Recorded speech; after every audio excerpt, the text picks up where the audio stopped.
Hello and welcome to the only podcast recovering from a concussion we got from tossing hay bales around the farm, or as we call it in Star Wars, a Balin skull. I'm Luke. I'm Max. And I'm Matt. And this is Force for Thought.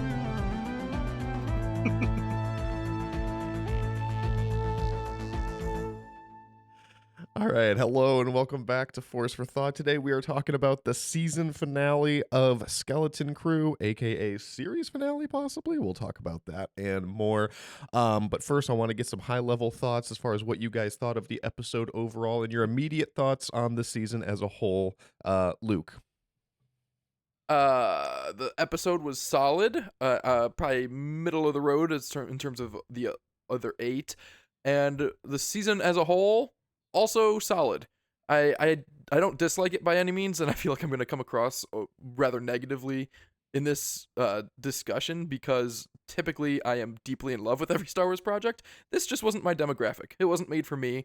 It was made to fill the kids-focused side of Star Wars that has been shockingly absent from every other live-action TV show since they started putting them on Disney+, and I'm glad that hole is now filled, but it wasn't filled for me. So I liked it. I'm glad it's out there. I'm not going to be revisiting it too much, I don't think, though. All right, so we have Luke with his hole needing filled. Matt, what did you think of it? My hole is filled. I really, really liked it. I think this episode was great. I think the show overall was really nice. There's so much to get into because I was talking a little bit about this before we started recording, but I think there just needs to be some sort of setup in the fact of like, what are we watching? Is it a mini series? Is it a TV show? Or is it just a story that's meant to be a film expanded? I think this show works really well as a film that is expanded. I think there's a lot of, again, you watching it as a weekly TV show is a very average, fine experience. I usually am pretty pro that versus, honestly, a binge. I think this would have benefited from a full binge. So you could just watch it in one go. The episode, I think, itself was fantastic, but the show as a whole, I really, really enjoyed. I don't have many complaints besides the fact that I want to know what happens to these characters next, and I think it could be, which I'm getting into a little bit later, something like Lost Stars, the book by Claudia Gray, where we see these characters jump through time. I love the ending. We get a kind of a Broom Boy ending again with Win, and I think I would love to see where these characters are at in 5 to 10 years. But yeah, that is my overall thoughts. Maxwell, how about you? I was waiting to go last because I wanted to test the waters a little bit and see which way you guys were leaning, so I knew which way I had to come out on. Because I can go either one of two ways on this, right? Because truthfully, I liked this episode a lot. As far as an ending, it was very unsatisfying in a couple different ways. And that's just like everything that I hated about the ending for Acolyte and Ahsoka. And it's like, okay, I understand. Who I think it was Leslie Headland, I think, was the one who was talking about it. How she said like, oh, it's definitely gonna have like a satisfying conclusion as far as like the themes, the thematic. The themes of the story or something like that, right? And then we watched it and we were like, okay, yeah, maybe, but there's still like clearly a lot more that you guys had in mind for like future seasons that we didn't get to.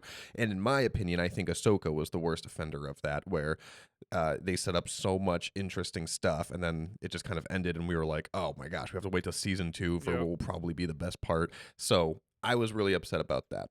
That said, even but at least we this knew show, with Ahsoka. Yeah, but even though we knew there was going to be sort of resolved. Well, I think we had a better idea that it was going to get a season 2. Season 2 is confirmed now. I don't know how early it was confirmed, but yeah, I mean, I would be significantly more upset if I didn't know it was getting a second season. But it was not confirmed until after season 1 ended. How much after do you know? I don't remember. More than I remember being at a minute. Closer to weeks than days. Okay, so it was about as quick as they announced the Acolyte was canceled, because I feel like they dropped that news immediately. Yeah, I think so. Okay, but regardless, it did the same things that I hate about those shows, but it did do it a little bit better. Like, I was more satisfied with this ending of the story, even though I still have a lot of lingering questions. So I overall, I really liked it a lot. I think there's still a couple things where you're like, okay, that might have been more of like a lingering thread that they're like, well, we can kind of explore this in season 2 if we get there, or in future TV shows. I don't really know what other projects they could show up in if not a season 2. Yeah. Because the biggest thing that I have in my notes is that Jod is still alive. So Yes. we'll see that's- Jod again at some point somewhere. I don't know Yeah. where. I don't know if Lucasfilm knows where. I doubt it's already planned for something as soon as the Mando and Grogu movie. Maybe he could show up in the Filoni movie that they're doing after that. I don't know. I agree. I think that's the biggest complaint too, like I said, is that we don't have context of like a bigger story. And we're not supposed to necessarily, but it's like, hey, the MCU, right? You have all these parts. Like you understand that this phase is gonna lead to a bigger thing. And that's, again, Max, like you said, having Jod be alive still, I'm really glad they didn't kill him off, because that's something that the MCU, which we haven't mentioned in a very long time, I think does very poorly. It was just like introduce these characters and then kill them off. Which I think works for like Batman 89 because nobody expected it, because it's, you take Batman, which is a really lighthearted thing at the time, and turn it really dark, which is super smart. But I think like something like this is that we got a little backstory on Jod, but like besides that, it isn't necessarily fully realized as a show. Again, it was fun to watch, and again, it just would have worked better, I think, as a movie.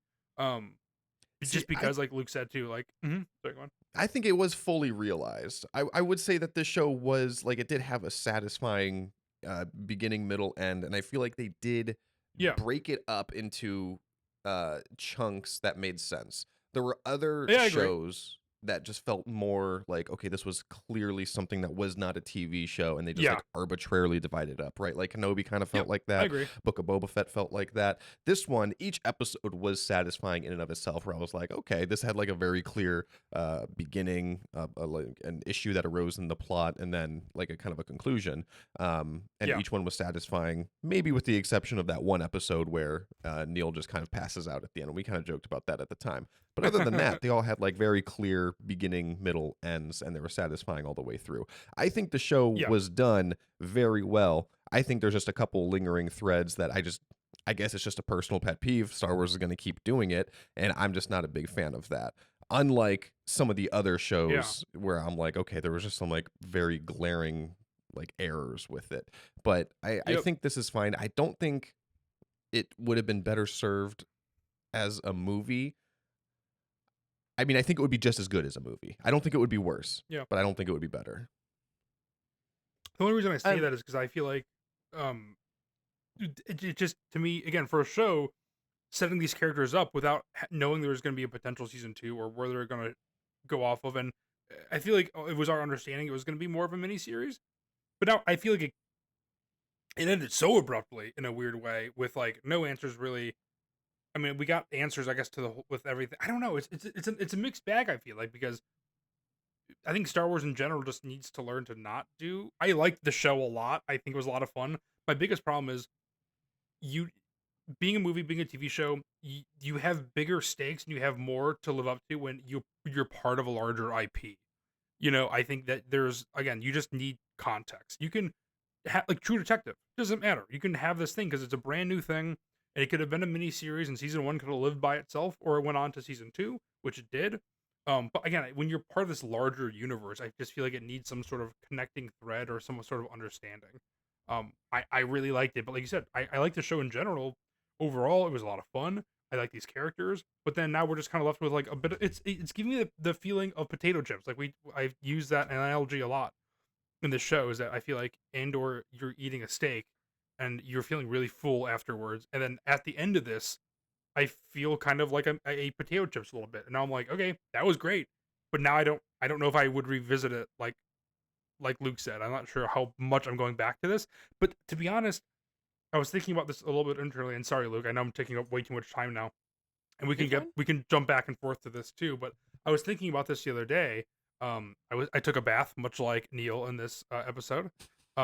And I was taking a bath. I was soaking. I haven't taken a bath in a couple months, and it felt great, relaxing a little bit. I'm a no big showers bath guy, either. Big bath boy. Huh? Yeah, no showers either. It's the first time you've terrible. cleaned. In months. If I'm not seeing you guys, what's the point in person? But I was thinking about this. I was like, I think I mentioned this a couple weeks ago, but I feel like I was like diving a little deeper and being like, I don't know a lot of these shows. If I'm diving back into rewatch, I'm always rewatching the films, prequels, sequel trilogy, original trilogy. I'm always going back to watch those films. Same thing with Rebels. I'm dabbling in, but I don't know how much the live action shows I'm actually going back to rewatching fully.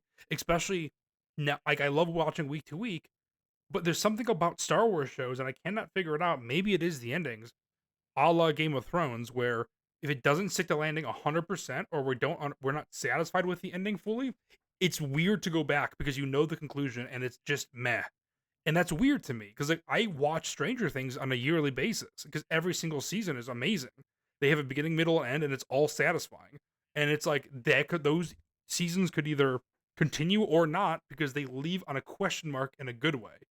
And I think these leave on a question mark in a weird way where you need more. Jod is alive on Ad, right? Versus like in Stranger Things at the end of season 1, Will pukes up the slug. Oh, there's more to come, right? That doesn't mean it's going to be solved. It's just the mystery, the horror isn't over yet. I think that's an amazing way to end the show of a season. And I think again, Star Wars shows in general are not doing that as much.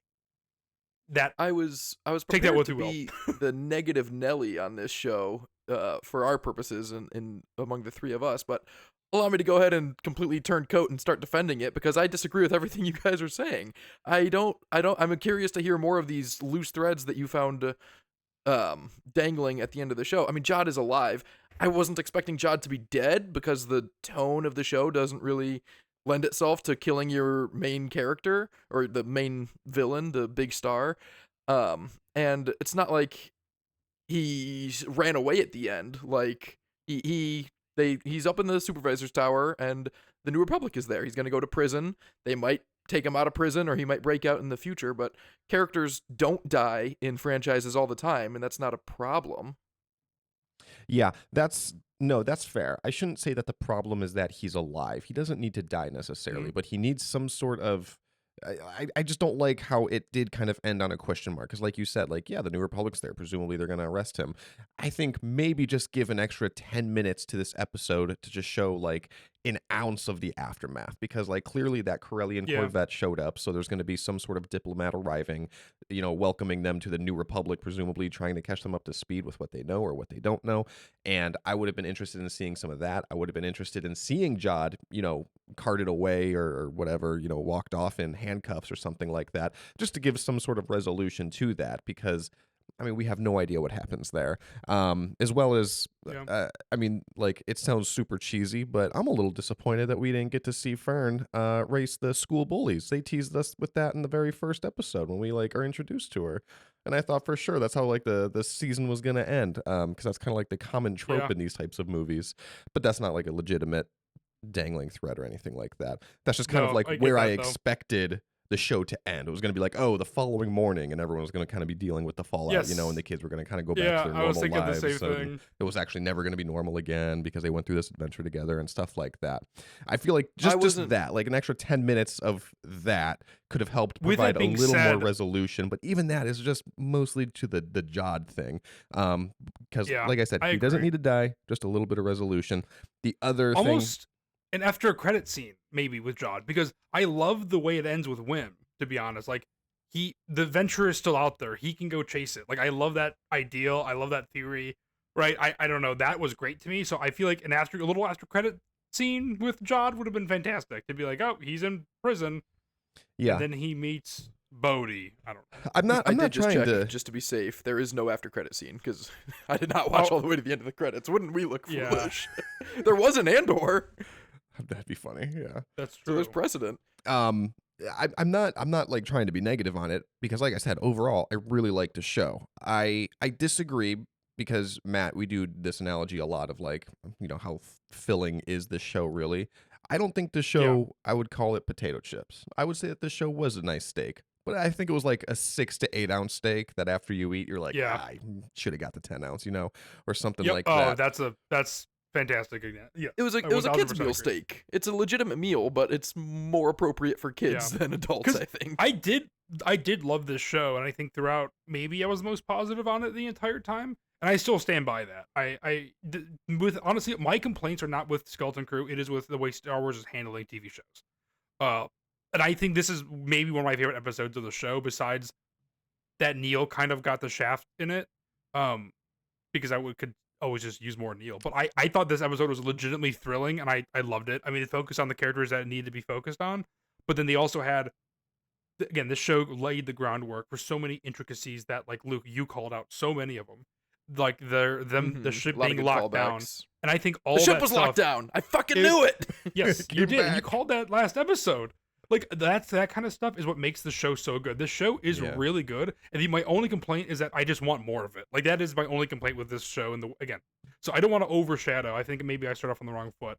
I really like Skeleton Crew. I like the characters. I think the set design's great. I love the funny moments of Wim's dad, especially. I think that was great. Like, when he's like, "Can you help us?" And he's like, "Can you help us? I'm a level 7, whatever." Like, that stuff is so good, and I'm excited to rewatch He this. said, in son, its- I'm a in level its 7 entirety. systems coordinator.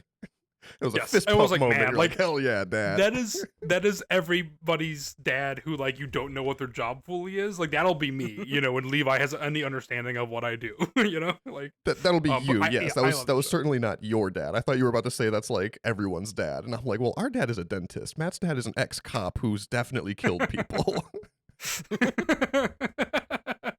Yeah, well, their jobs are obtainable. All right, so let's kind of walk through the episode a little bit because I do actually have a lot more thoughts, even though we already said a lot of it. But starting with the very beginning, the emissary, quote unquote emissary Jod, kind of takes over. He shows his lightsaber, apparently just to demonstrate his credentials, is what that was, because he immediately Yeah, puts that it really back. solidified that as a comic book moment, because you said last week that it's like the end of a comic book where they do something over the top dramatic, and then the next issue it's like, okay, never mind, let's get on with what we were doing. I It's like wasn't a serial where surprised. Yeah. they drive off a cliff, and then all of a sudden it's like, oh, but they stopped right before, or like there's a parachute or something. Exactly. Yeah, I wasn't surprised. I was, if anything, relieved that I was just like, okay, thank you for resolving that quickly and not making us like, oh, will he, won't he? It's like, no, we already know. Just continue with it. He won't. But I thought it was interesting. I mean, the droids. I'm confused as to how much Jod knows about At-Atin, because he seems like he knew exactly how he was going to play this thing, and the droids went along with everything. He was like, "Oh, I'm an emissary from the Republic. Take these people hostage and let me know if they do anything." And they all did it. Yeah.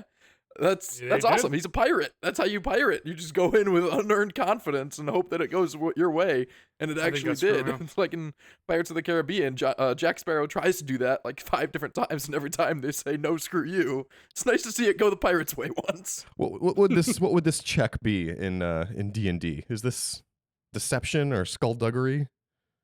Maybe skullduggery. Yeah. And then they meet the supervisor, and it was pretty. I feel like we kind of had it pretty good all along. Like, as we were watching right before it came on, Matt, you said like, "Oh, this is gonna be Hal from 2001. Space Odyssey." Yeah, thank you. And it basically was. I thought it was gonna be more of a Wizard of Oz, and that there was gonna be like someone behind the screen, but apparently it was just a screen. It was just a computer the entire time. Apparently, the people know about that. I don't know what all they tell these kids once they explain the great work to them, but they told them that, like, oh, like, you were going to learn about the great work next year or something like that. And then, They graduate. yeah. And then in this one, we see Fern's mom pretty aware that this is the supervisor and that the supervisor is a robot and that it's all part of the great work. We didn't get a little more elaboration on what the great work was exactly. I mean, Jod just kind of like presumed that was just working the mint and just literally creating the money, which maybe that's part of it, but they definitely made it seem like it was going to be something bigger, connected with maybe the other planets that were in the system that we saw earlier in Yeah. the season have kind of been destroyed, or not necessarily destroyed, but I mean wiped was off. the Destroyed great isn't work- good enough word. Was the great work just to be able to keep cover from, in I order think to it was not be to produce destroyed? the credits. That's what we're led to believe is what it was, but I think there might have been more to it, and I feel like that's also kind of like what a season 2 could also go into, is like, what is the great work exactly? How does it involve these other planets? Where did it go wrong with those planets? What happened on them exactly? So I don't know, but that's not. I disagree again. I think I think so too. I agree with Luke here, actually. that the great work is just creating credits, and those other Oh, planets yeah. were also creating credits, and then they got raided by Got it. pirates and destroyed by whatever internal greed, and then this planet got it right with the barrier and the how did he phrase it? Immediate obeying to authorities is how we survive here. Yeah. Like I they're feel not like a wrong. season- That is kind of dystopian, but you know, there's credence to it. maybe it's because just it's what I want, but I do feel like I said season 2 I don't think could pick up with the characters the same age. I mean, beyond like what Luke said when this first started was the fact that like this is delayed for so long. The kids are just older now in Right. general, They're all probably 16. right? But I also just feel like I don't think you could show when like back at school or something as well. Like I feel like it has to be like, oh, again they're older now, and it's like, oh, you know, Wynn is actually doing, he is out being an X-wing pilot, and then you have like Mhm. Neil being like a, you know, the version of like an accountant basically still on Manhattan. So I feel like you can kind of separate these characters a little bit more Yeah, I as they're agree. older. You can go any of those routes, which is why I thought the ending was so proper and didn't lack resolution, because like Max, you said they could have that scene where they go back and like everything's the same but they're not the same, which is a common ending, but I think of Lord of the Rings mostly. And as I keep thinking about it, like Lord of the Rings is famous for having too much resolution, and Yes. that's also bad in its own right. But you couldn't. So I thought about it to bring it back to Star Wars, like the Phantom Menace, where they do have that scene basically where they bring out Newt Gunray and they say, "Oh, I bet you can kiss your Trade Federation goodbye. Let's have a party," and then. Mhm. That's a great resolution, and Boss Nass screams peace, and you end with a huge smile on your face. But this story just doesn't lend itself to that. Like, the New Republic is going to land and go up to Fern's mom, and then they're going to look at each other and be like, okay, so... And they have to spend 45 minutes catching each other up and then agree on a whole new governance, introducing them to the New Republic. Like, there's just so much. Nothing's the same. The whole planet is completely different, and there you could not even begin to start wrapping that up in the epilogue to this story. Everything you're saying, I feel like supports my point though, as to why we needed a little bit more. Like, yeah, you're right. Like, it changes everything, and we don't get to see any of it. Like, we don't have to go into detail. Like, we don't have to sit in on the meetings of like all of the negotiations and whether or not they're going to be a full-fledged member of the New Republic, or maybe they're just going to try to retain their sovereignty and respect the New Republic's existence or something like that. But some sort of lip service. The end of the Phantom Menace is a great example, because we don't need to get too into the details of like, well, what are they charged with? Like, where are they taking them or anything? It's like, no, like, you see them being walked off in handcuffs, basically. And it's like, oh, okay, good. The bad guys got caught, and now they're all going to celebrate with a party. I mean, it's just something like that, you know, just something to kind of like acknowledge, like, hey, just so you know, you guys don't know what's going on beyond the galaxy. Because when we met the supervisor, he said he tricked Jod, right? Because he was like, well, the last message we got from the Republic said that the Jedi are all traitors. So what is it? Are you a Jedi or are you a liar? And I thought that was a great moment, but it raised so many questions to me. I was like, so did they end communication with the Republic at that point? Technically, that would be the last message from the Republic, because then they were the Empire. Did the supervisor know that there was an Empire going on? Did he not give that information to the rest of the citizens?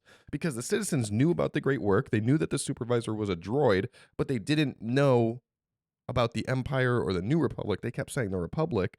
So there's like a weird amount of information that isn't shared. And we don't need to know every You single gotta shelter detail, your kids, but you a know? little bit. Just give me a little bit of lip service of like acknowledging that, like, oh, all these things like were kind of hidden from them, and like you guys are about to find out the truth, and we welcome you with open arms, and then something like that, and then show Jod being taken away in handcuffs, you know. Then it's like, oh, he's alive, and that's fine. He can be alive, but at least we have like a resolution, like, oh, good, the pirate got caught and he's going to jail. It's an odd thing, because I feel like we are very interested in the how this world works, because we are very interested, the three of us specifically are very interested in how Star Wars works, right? And like the backstory and how these planets work. And so it's weird because we saw this whole show is from the perspective of the kids who also don't know. So I think in that regard, it makes sense that we as the viewer don't understand, because we don't. So I think it makes sense that we don't understand any of that. With that being said, I think the three of us want to, because that is just our instinct within Star Wars. And so I almost feel like, for example, if there was another show that took place on Manhattan, and then this was like a secondary show that was like about the kids, and the other show explained all that, that would make more sense. But I feel like, unfortunately, I think that's the position that we're kind of in, and we're, instead of going through the bureaucracy and all that, we are left with wonder and hope. I think is the goal, which is, again, fortunate for the story, unfortunate for us as fans who want to dive deeper into that. Yes, it's like the difference between wanting more story and wanting a thorough Wikipedia article to come out after this. Like, the story resolved, but there's more information that we would like to have, but the story doesn't require it. And I'm okay with what we got relative to all that. Yeah, Matt, that was And really I'm excited good. to see where... I think you put that very well. That was, yeah, I 100% agree. That makes so much sense. You're right. It's from the kid's perspective, and from their perspective, that was it. Wim looked longingly at the X-Wings and dreamt of what it would be to fly one day, and that's it. Yes, exactly. But then sometimes I think we need to remind ourselves of that fact, right? Or, like, again, scenarios. I think, just like anything, when people hate on anything, you have to, like, look at things from, like, that perspective. Or, like, oh, like, yeah, I feel like that's a beautiful thing sometimes, We're just, that's how it ends. Win looks excitedly. We, as adults, maybe we don't get that feeling enough to really realize that sometimes, where I feel like, we're all Luke Skywalker looking at the twin suns. But maybe this is somebody else's twin sons moment. I hope not. I hope their twin sons moment is the twin sons moment, but one of the biggest pros of this show is that it does not require seeing any other Star Wars. I mean, I guess maybe it would help if you saw the original trilogy and you knew that Alderaan blew up and that, they missed the war, and there's that. But I mean, the Disney, the New Republic era shows, like, I mostly joked, but I thought there was a possibility that Mando was going to show up when the Pirate Busters were coming from the New Republic, because that's his current job as in this timeline. And then they showed us some of the New Republic fighters, and we were all watching really closely for Carson Seva, and he wasn't one of them. And that would have been cool, but also it would take away from the solitary nature of this show, and that is one of its strengths. This is a complete show, beginning, middle, and end, that does not require watching anything else or reading anything else. Yeah, I think that's true. And I said the same thing too when we saw the diplomatic ship too. I was like, oh, maybe we're gonna see Mon Mothma. But you're right. It is an isolated show, and it did do that very well. And Matt, you just mentioned Zeb too. I didn't say that when we were watching, but I thought that too for a second. I was like, maybe it's possible. I was like, anytime you see him now, you're like, maybe. All right, and then what was probably the best part of the episode, in my opinion, the chase. The kids go on their speeder bikes to save Fern, who's being held in the supervisor's tower. Give me that ride. Wim's dad comes along too, and they run away from the pirates, and it was just such a good kids on bikes moment. Like, this is what the whole show is built up to. This is exactly what it said it was. Like, none of it's surprising, but they did it so well. They did it Star Wars. It was very reminiscent of every 80s movie that also did it, and I loved it a lot. And it was exciting, and it led to that great moment where they were talking about taking off in the ship, and Neil got shot off his bike, and he was like, oh, you guys are going to need some cover. And immediately I was like, oh, I even mentioned this on the podcast about how this cannon was going to come into play on AT-AT too. And I was like, oh, yes. Every single thing that they talked about, it does come back, and it's so satisfying. One of my favorite moments of the show, though, was when they're like, oh, we're gonna come up against the cliff, and she's like, oh, we just have to go full throttle. And then Win's dad is like, but I'm heavier than you all. And they were like, just trust KB. And Luke was like, no, that's a failed concern. Like, yes, he might as a heavy man, it comes up. You got to keep that in the back of your mind. That was funny. But yeah, I really like that a lot. I like that chase. And then they kind of split up. They each do their own thing. So KB gets to the ship. It is locked with those landing clamps. Luke, take your victory lap. You called that last episode. That absolutely came back into play. So she stayed with the ship. Neil provided the cover from the cannon. Fern was in the tower. Wim and his dad went to go restore power to take off and everything. And I feel like they did a good job of kind of setting everyone like on their own tracks, right? Because the biggest critique that everyone has of the sequel trilogy is you just want to see the original crew together, like on a single mission. And I feel like this episode is my biggest one. Yeah, I feel like this episode did a good job of having all the characters together but also like at times kind of separating them and letting them do their own things. And the things that they did on their own too were actually very appropriate for their character arcs, right? Like having Neil I was man the just gonna cannon, say. like that's not something that he Mhm. would have done in episode 1, right? And then you No. have But that's where he KB's arc. learned. Right? Exactly. And then With- you had yeah. KB, right? Like how I like that moment where they were about to jump over the valley and Wim told his dad to just trust KB. And I was like, oh, that's kind of nice. You know, they had their moment back on, I almost said Neptune, whatever. Lanupa? Yeah, Lanupa. I don't know. It was really good. I like that whole sequence a lot. But Agreed. the other thing I wanted to mention too, real quick, was that when KB was on the ship, she also fixed Smee, and I was very happy to see that. Yeah. Me too. Yeah, that was great. I thought that it almost, like, if I wasn't so excited to see Smee, I would have been bothered. But when her mom even said, like, KP, how do you know how to fly that thing?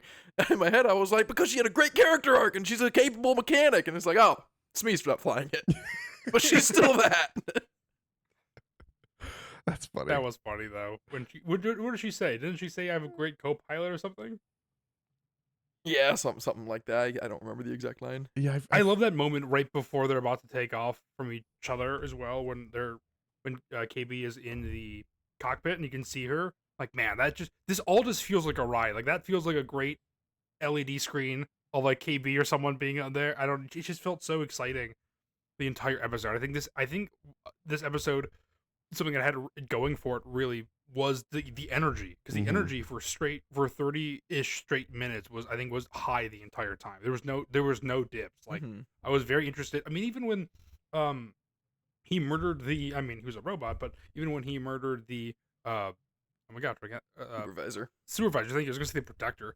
When he murdered the supervisor, like things like that was like, oh wow, like it is. I don't know, just moments and after moment after moment was great. And also, not to jump to the end, but I don't want to forget. But when Wim's dad's fingers were cracking when he was using the force to pull it back, then when you hear that sound effect, that was gross. I did, because It I immediately does. started doing that to myself. I was like, oh, that's interesting. Yes, you're like, because I was like, yeah. I started thinking about like the acting of them. The director's like, all right, now just like kind of like stick your fingers forward a little bit and then just like kind of slowly pull them back, like someone's pulling your hand back with the force. And I Yeah. was like, oh, that's like interesting.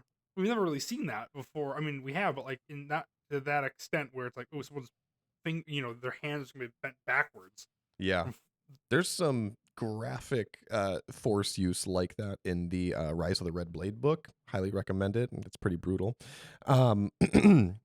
But I also like the part at the end too, while we're talking about Smee, when they find KB and the ship has crashed into their school or whatever, and the lift slowly opens and all that money just comes pouring out, and then she falls on top Mhm. of it, and then they're like, KB, you're alive. And Smee's just in the background. Aye, one of my better landings. I really like that. That's such a good beat. What if I kind of want to edit this when the ship crashes into the school, just Alice Cooper schools out and starts flying.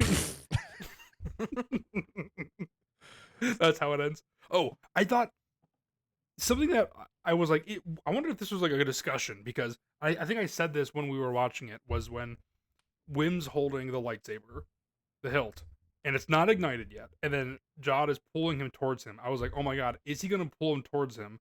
And Jod made me thinking that he held the lightsaber upside down again or something. Is he gonna accidentally kill himself by force pulling him so close that Wim's gonna ignite the saber and accidentally kill Jod, basically, and in turn really Jod killing himself? But that would have been so dark, because we talked about how they've already kind of been responsible for other deaths within the show, but that would have been probably really, really dark for Wim as a character. I agree, that would have been a bit too dark for what was typically a lighter toned show. But a few times this episode, I thought, oh man, that's actually pretty intense. Like when the pirates were landing, and I thought they were just going to loot the 1,000 banks that are already full, but they wanted to seize control and keep producing them, which I don't know, that also made me think, like, you're going to flood the market. Like, the whole value in these Old Republic coins is that they're so rare. You don't want to start just making mass amounts of them, because they already have a ton. There's definitely enough for each of those pirates to live with god amounts of money for the rest of their lives. But whatever, greed's gonna greed in pirates, and I'm okay with that. But then they landed, and they were like, all right, round them up. And I was like, oh no. I completely misunderstood this situation. I was not that anxious for the pirate ship getting down to At-Atten. I thought it was just gonna be used as a cargo vessel to take the treasure away. This is indeed bad. You know what else? You know what pirates do? Rape and pillage. That is kind of their basis. Raid and pillage. Yes. That Raid, would pillage, be, and plunder.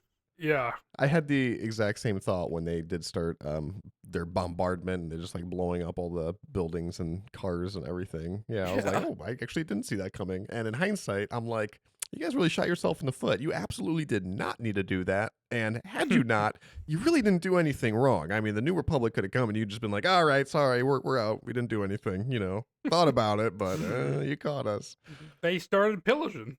Yeah. It's the pirate's fatal flaw. After shutting down the Pillage. barrier, which was a good moment. I like that. We were talking about that, like the physicalness of like actually pulling the lever. That was a good moment. Yeah. Fern's mom helped with it, but then seeing the barrier blow up and then it kind of like exposing the night sky and seeing everyone's like awe at just the Yeah, that was actual nice. stars. That was really That was cool. super cool. I thought it was going to be like Wim was going to see the lever and just instantly pull it, like that joke where the guy's like, all right, if you push this button, you get $500,000, but one person somewhere in the world dies. Do you push it? And he goes and pushes it before he thinks about it. He's like, oh, okay, here you go. But someone somewhere in the world died, and then he pushes it again. It's like just completely just doing it and not worrying about the consequences, because Wim was doing that in the first episode, and I thought it would have been funny if he did it this time. But I really liked that Fern's mom got that moment to make that decision for herself. Yeah, and then the X-Wings arrive, obviously, the real good guys. Jod gives himself up, and they... Who cares about the X-Wings? Talk about the B-Wings. The B-Wings! The B-Wings arrive, too, and we got to see the B-Wings in action use that... I don't even know what you call that weapon. That turbo laser where the 4 points all come together like a mini Death Star. Mm-hmm. We've seen that Very cool. in Rebels. We know that that happens. And we've seen B-Wings in Return of the Jedi, but I don't know if we've ever actually seen that happen in live action. So it was super I don't fascinating. think so. Yeah, I loved that. It's so exciting. Like, obviously, the people that make Star Wars are just people and fans at the end of the day in a lot of ways. And I remember Leslie Headland, when she was making The Acolyte, was talking about that species whose name escapes me now. But Yord's Padawan from that first episode, you remember? And they were in the Clone Wars. They were not the the slavers in the Clone Wars. Yeah. But whatever, they look really cool, and Leslie Headland just really likes that alien, and so she insisted on having it in the show. And I'm confident that John Watts is just a big B-Wing guy, and that's so random and quirky, and I love that about him. I love that I now know that, and that this is going to exist in my mind in a non-insignificant way as the B-Wing show. B-Wing show. And with Bath Boy, because we saw Neil take a bath multiple times in this show. He gets it. I have a jet tub in my new house, and you know, if he gets a jet tub, use that every day. Fantastic. It's not necessarily the same thing, because it's centered around kids, and lightsabers are, the kids were non-combatants for the most part, and the lightsaber was very appropriately overpowered, and I've talked about that several times, but I just cannot stop singing that praise. The lightsaber is such an awesome killing machine for a combat situation, and every time it was on screen in this show, it was a very dangerous threat, whether it's in a good guy's hand or a bad guy's hand. So much so that Jod has a blaster, can easily shoot Win, and doesn't. But I also feel like that was the only good part of Jod, where I think he could have easily taken the kids out. I mean, maybe it was story for story, but I also just feel like Jod wasn't going to kill Win after all of what they went through. And that was a heartbreaking moment as well, when they were leaving and Win like calls out to Jod, even though like he was about to murder his dad. He was like, let's go, let's get out of here. And I was like, oh man, that kid has got so much to learn. But at the same time, that is the only way the galaxy is going to change, you know? It's not quite a redemption arc, but it's also not quite Jod being committed full-blown villain, because he definitely could have won. He could have killed several people in that supervisor's tower and gone through with his plan and gotten away with everything. And he chose not to kill the kids, which is one thing, but he also chose not to kill the parents, which also would have saved him from the parents were the ones that pulled the lever. I agree. So it's not quite a redemption arc, but I think that's what opens the door more so for Jod to return, that he is not incredibly hated by the viewer. If he did like, it's not just that you're a villain. Yes. You can be a villain and still be loved, but if you go killing parents in front of the viewer, like, then we don't want to see you in another show. But now we still do, because he was still very charismatic and fun in every scene, and he was never sadistic and twisted, even though he might have been a pirate. I still think he's gonna always be a bad guy, but I think he uses fear over. I mean, he does have actions. I mean, he killed Brutus, right? I think he maybe has a line that he still has not crossed, but I think I don't think I think he uses fear as his biggest thing, right? I mean, he shot Brutus in order to make the rest of the pirates fear him. I think he's doing the same thing with Wynn, and that's why he's not killing his dad and stuff too. But I do still think he's a bad guy. I don't think he's going to ever redeem himself to be good. Well, and, looking into this way too far, it makes sense that he also values fear over brute force, because in his little backstory that we got about him, he said, when I was your age, I was worried about starving on the street or whatever until I was found by this nice Jedi lady who trained me a couple of things until they killed her and made me watch, So, I mean, to me, that sounds like a little boy who was scared, and it makes sense that grows up and, he becomes someone who just wants to be scary, as opposed to just like the brute force Brutus, literally his name, I guess, Nice. type character. Brutus Force, yeah. I think he is bad, but he is calculated, and he has his methods. Like you said, like, he likes fear. He doesn't want to kill people. He made that very clear multiple times in this episode, even, where he was like, I never wanted to hurt anyone. Like, I don't want to hurt you. He just wants his money, basically. Like, that's all he wants. Like, he just wants you to listen, let him get his stuff, and he'll be on his way. How much of that is, mere expedience versus self-interest? He could have killed the parents quicker, and that would have prevented them from pulling the lever. By the time the lever was pulled, he gave up rather quickly. That doesn't bother me, though, because I think he is pretty calculated, and he just knows, like, I'm toast. I don't have a ship. I can't get off the planet. The New Republic is coming. He knows what to call Murdering it, these people are only going to make things worse. So just, call it quits at that point. With that being said, he did want to stay and control everything, basically, and become the supervisor. Oh, yeah, Which he was was a weird perfectly willing to, twist. so long as he thought no one else in the galaxy knew what he was up to. That's why, I think, Luke, you said it well. It's not a redemption arc. Like, he didn't redeem himself by any means. He's definitely the bad guy. He was the bad guy the whole time. Yeah. But he had... But he's not a very bad guy. Oh Yes, my god! on the spectrum of things. I mean, he is worse than Cyril Karn. That is for sure, right? I mean, you can, right? Yes, because Cyril Karn is not a bad guy, and Jod is a bad guy. But neither of them are very bad guys. I am thinking, like, I was not thinking about Cyril Karn, and now I'd like to adapt what I'm about to say to be about him, but the conversation is more nuanced than just good guy or bad guy. Like, we joke all the time that Boba Fett's not a bad guy. He's an independent contractor, and from a certain point of view, Empire did nothing wrong, but they are bad guys. But a big example that I never see anyone talk about is Beckett from Solo. He's a bad guy, right? Like, no one ever thinks of him as a bad guy, but he was going to kill Han, and Han had to kill him. Han's not a bad guy, and good guys don't kill each other, but Beckett's not a bad guy. It's just, some situations you got to be better or worse in, but at the end of the day, they're not very bad guys, I guess is what I'm trying to say. I don't know I think they're bad guys. I don't think they're the bad guy. Like, and they're in the hierarchy of bad guys, they are lower on the totem pole because they're not committing genocide. With that being said, they are not great guys. That's like the Dexter thing, right? Like the Dexter of the show. It's like, is he a good guy doing bad things, or is he a bad guy doing good things? It's kind of the same thing. I think it's depending on the perspective. I had to Google it real quick because all I can think about now is Wreck-It Ralph when they're in the Bad Guys Anonymous and they have their little creed. I'm bad, and that's good. I will never be good, and that's not bad. There's no one I'd rather be than me. That's how I feel about the Bad There's Guys wisdom in Star there. Wars right now. Yeah. There is. Yeah, there is I a lot of love Know wisdom Wreck-It there. thyself. Yeah. Know thyself. Uh, Thanks, Wreck-It Ralph. But Yeah, there's a big difference between like a good guy helping someone, a bad guy helping himself, and a bad guy asserting dominion over an entire people.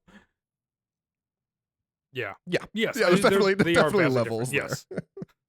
There is. And like we can get into it too. I mean, I don't want to, but like you're right, Luke. Like Cyril Karn is a bad guy because we are told he's a bad guy because he is after Andor, who is the good guy of the show.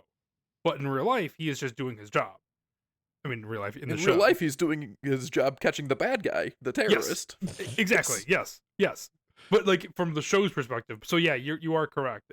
Yeah. I mean, we litigated this a million times, but yeah. But I every think time that is I'm worried that interesting- Luke still doesn't understand. You know that Cyril Karn is an I am the only one that antagonist. understands. He's an antagonistic character. You know that, right? Yes, he is a bad guy. Yes. Okay. Because of the show. Yes. Okay. That's But the he's only like- thing I can describe it as. He's the antagonist. Andor is the protagonist. You can argue, you're like, oh, in real life, he's actually the terrorist and all that. But you understand when you watch it, you shouldn't be rooting for Cyril Karn. You're not. I mean, no. We will save this for another day when I can collect my thoughts on it. We should actually do a full episode on this. Just open discussion, Yes. tier. Yeah, coming soon. Next week, we are ready to start recording other ideas now that the Skeleton true. Crew is over. We can anything's on We- the table. Let's do we it. will And start Andor season 2 is doing coming up. I'm gonna start emails preparing as my well. thoughts. We're gonna get real philosophical. What does it mean to be a bad guy in Star Wars? And Tune what's the in worst next thing week, folks. we've ever done. But that was the episode. Like I said, I liked it a lot. Couple of dangling threads that we already talked about. I think the only one I didn't mention was the identity of Tak Rened. We talked about that a lot when we saw the hologram that they Oh, very yeah. conveniently hid his face, and we were like, "Oh, who is it really?" I don't know. Maybe they don't know. No. I don't know if that was supposed to be intentional or not. Now, was that like, oh, maybe a thread that they could explore in season 2 a little bit more? Why was the ship crash on At-Aten? Maybe season 2 would explore a little bit more of what happened with Tak Renad, but who knows? We do this usually when at the end of a show as well. How would you rank it out of 10? I don't know if we're winding down, but I felt like we were winding down. If we're winding down, I had one more note. No, please. Wim's homemade meal, and he and his dad have that scene where he's like, "Oh, it Mhm. must be nice to have homemade meals." That was just a microwaved frozen dinner. Yes, that is. That was sad. awful. and But I that like was, seeing it. it was like a funny moment for me to hear someone say like, "It must be nice to have a home cooked meal," and it freaking sucks. But also, like, Wim is still deeply unhappy on At-Aten, and he always wanted to leave, and now that he's back, he doesn't want to be there. And that just, now he has other options to go join the New Republic or whatever, explore the galaxy at large. But that scene jumped out at me when I was watching it. That is the plot to the Hurt Locker. He is not defusing bombs anymore, and he can't live with himself, so he has to go defuse bombs. Can't live outside of the danger, It's really sad. I have seen that movie. It was a long time ago, but I rarely see the movies that you reference, so that's exciting for me. Because it was made in the 2000s. Yeah, 2008, right Yep. on the cusp of my interest. How do you rank it out of 10 as Out of the 10, show yeah, how as do a you rank show it? as a whole? Yeah, and later on, I'd love to be 2009, able to shoot. rank it how within the context of the other shows, just because we're getting so much more. I almost want to keep like a running list. That doesn't have to be a full episode. Maybe that's like a force for thought or something later on. But because I want to rewatch it and really have a think on it of where I would rank it amongst the other shows. But yeah, how would you rank it out of 10 as a show? I know Luke usually does his out of 10 as a TV show, then out of 10 as a Star Wars show, which is a little different. But yeah, where would you give it out of 10? Like an 8 as a show, and like a 7 or a 6 as a Star Wars. I mean, maybe an 8 is a Star Wars show, because like I said, it's a perfectly good show that is made for someone that is not my demographic, and I'm not gonna knock it for that in terms of its quality or on a rating. So I I appreciate would say that. an 8 for both. I agree. I was That's- gonna that's say way I was higher gonna than I say thought. 8 as well. I think it was executed very well for what it was. 1000% in the same boat. 8 is all 8 all around. How I rank it compared to the other TV shows, I would have to think I about know. it, just because it is Yes, it is different. I agree. Like Luke said, it's not I- really made for the same demo as some of the other shows are, maybe. So It's hard. I don't have to think about it. I wrote it out, assuming I remember all of them. There are 7. So Andor, then Acolyte, then Ahsoka, then Kenobi, then Mandalorian, then Skeleton Crew, then Book of Boba Fett. So Skeleton you said forget any. Mandalorian, then Skeleton Crew, then Book of Boba Fett. So you put this Yeah. second to last. Yes. Interesting. Yeah, See, I have that is to interesting. I have to think about this more because I feel like this show was executed better than Kenobi and Ahsoka. But I feel like I probably like those shows better than this. But it didn't have Obi-Wan Kenobi or Ahsoka Tano in it, Correct, so yeah. that's where I am too. It had a little more lightsaber in those shows. I think it was executed better than Kenobi. I thought Ahsoka was executed very well. I thought that was a very well-made show. But saying that I like it, it's my second least favorite, is doing it a disservice. I would say I like it a little bit less than The Mandalorian, which is a great show. I stand by Yeah.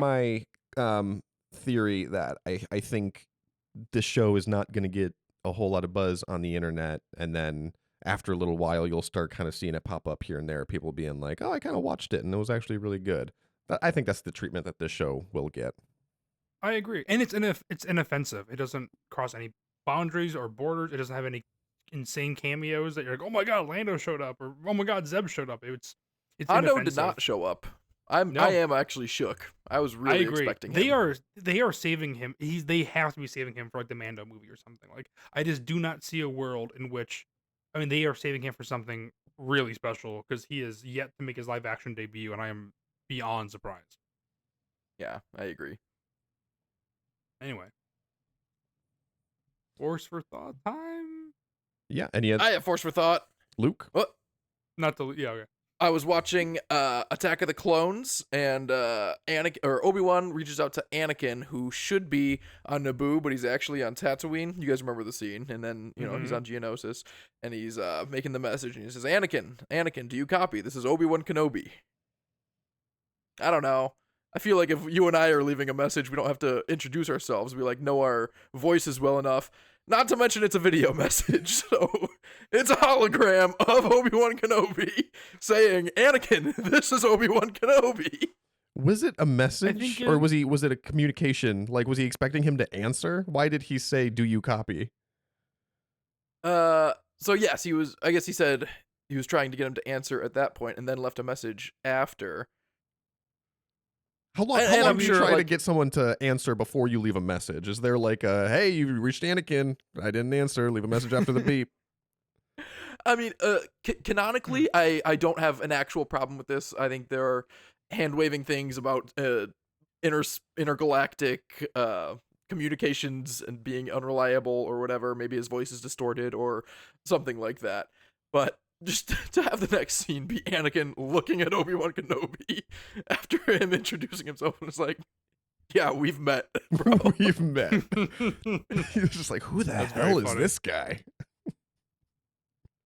I do appreciate him saying his name as, when I talk to like, my siblings or my dad, for example, sometimes they sound similar. So it feels nice. You have to give the courtesy, hello. It's like when you're like in the car with somebody. Like, oh, I'm in the car with whoever. So it's like, just so we all have an understanding, All right, so then who does Obi-Wan fear he might sound too much like that Anakin might get him confused with? His brother. Yoda? His brother. You walked right into it, Luke. Yeah, I did. That's Good funny. old Ben and John Kenobi. All right. Well, let us know what you think. Let us know what you think of Intergalactic Voicemail, or what you thought of Skeleton Crew Episode 8 and the season as a whole. You can reach out to us on social media at Force for Thought, or you can email us at forceforthought@gmail.com. See you, Sammy.